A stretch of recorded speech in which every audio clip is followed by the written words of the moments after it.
Hi guys, welcome back. So this episode is actually talking about the aura photos.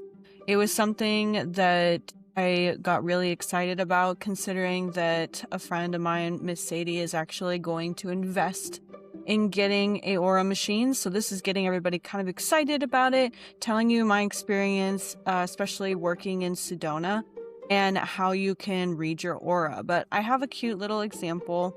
This is one of the different machines you can use. I used multiple when I worked in Sedona and also down in Phoenix, but this one's cool. This is the Aura Video 7 station. I don't know which one she ended up getting. I'm hoping that it's something on board with this because I know a lot about this machine. But what's really cool about it is you get different levels. It tells you your aura field. It tells you why the colors are interacting in different parts of your body. It tells you what each of your chakras are doing, if they're balanced or not, and why they're off, why they're overexerted, underexerted, so on and so forth. So what does this all mean? So auras are a super special part of the body. It's kind of funny because I think even in videos, if you really look at like someone's body, you can tell like the resonance or the color that goes around the field. And you could always guess like what color am I seeing or whatnot. Whenever I look at clients, I try to look at like their shoulder. That way I could see like what colors are showing up around their field, as well as what's showing up in the video or the photo, right? So in this case, back when I did this, it says here that I had a red-orange aura, which typically that is root chakra and sacral chakra. So in this case, it says here competitive, energetic, excitement, passion, and willpower. So when you're looking at your aura, some of the things that you can kind of check out and play with are just thinking about how big is it overstimulated or understimulated. There's this pretty little fuzzy looking part, if you can even see it in the video, where this chakra is expanded outwards and then this chakra is more condensed. You could say that if it's more expanded, that usually means that it's out of balance. Tighter, it's more concrete, it's more pure to that energy. But if it's not like circular and it's ovular, then it's still a little imbalanced. It could be underbalanced or struggling to produce energy, right? So that's kind of fun with the aura photos. So what are the different colors? You can get white auras. A white aura is usually someone who's not grounded on earth. They're going to be out of body. They're going to be connected to the universe. Sometimes people who go through mourning or loss, they'll have a white aura because they're stimulated by that energy and they're connecting more to the other side. If you have purples and violets, your intuition's really strong. It means that you're really grounded into your spirit energy rather than your physical energy. So it's like you're probably really getting intuition. You're probably tapping into people. You're probably connecting more spiritually. So you'll have like that violet or purple hue. When you have more blues in your aura, the blue is a communication, it's throat chakra. So when you see blue, it means that either someone is trying to talk to you or you're needing to tap into your communication. In this case, at the time when this was coming into my field, this was like me wanting to find my voice, but it's like being overstimulated by this yellow and orange aura.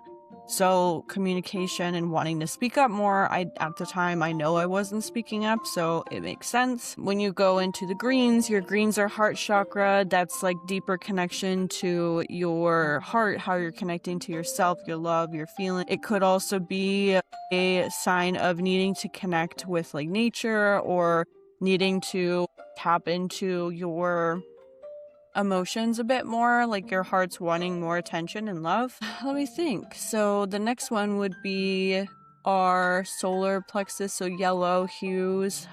I actually have a lot of yellow in my aura here. I think the yellow is like wanting to take action and make moves. That would be solar plexus energy, trying to go, do, act, make moves. My solar plexus actually in here looks like it was unstimulated, like it was like, I want to make choices, but I'm not, right? So that could be an indication. Your orange hues are your sacral chakra. That is sexual energy, playfulness, creativity, all those awesome experiences It's kind of interesting too, because I have the red orange in here. So I know in that case, like, I wanted stimulation. I wanted to play. I wanted creativity. I wanted connection. And at the time I wasn't getting it. It was like, I just moved back down here when I got this photo back in Phoenix. So very different than what I got in Sedona. I usually am like more purples and whites, and then I was getting a lot of like grounding energy. The red is an indication of wanting to be stable and grounded. So if you have the red around the body, your body is trying to ground. Obviously, I was trying to land when I came down here. So it's kind of cool. That's how you would read your aura. You would correlate it to the chakra, and then you would correlate, is it balanced or not balanced? Then there's something really cool in the aura machine that you can look into, where it actually talks about your yin and yang energy. So your yin energy is your feminine. That's like your internal world, your subconscious. The yang energy is your masculine. It'll tell you that. There's a spiral that tells you the width or the expansion of your auric field, and it looks like little spirals, like circular, kind of like that kids game where you like stack the cones kind of looking thing. That is the big expansion, or the small compact expansion of how big your auric field actually is. It also will tell you what each level of your chakra is. So you'll see a graph, a bar graph. It'll tell you, like, is my chakra output good? Like, is it balanced? Is it at 50%? Or is it at 100 if I'm overexerting? Or is it at 0 where I'm underexerting? You can use those levels where 50 is pretty balanced, and 100 is too much, and then 0 is understimulated. Your body fluctuates a lot. So your aura field will change if you have changes in your life. I feel like this is a common misunderstanding in Sedona. They'll say your aura stays the same. That's not true at all. If you have things change in your life, which we do every day, your balance in your body and your hormones and everything actually affect your auric field because it's electromagnetic. So if you are going through something, it will reflect in your auric field, because your auric field is like the magnetic ray that wraps around the body. It's the encasing that goes outside of your field. I'm trying to think of what else there is.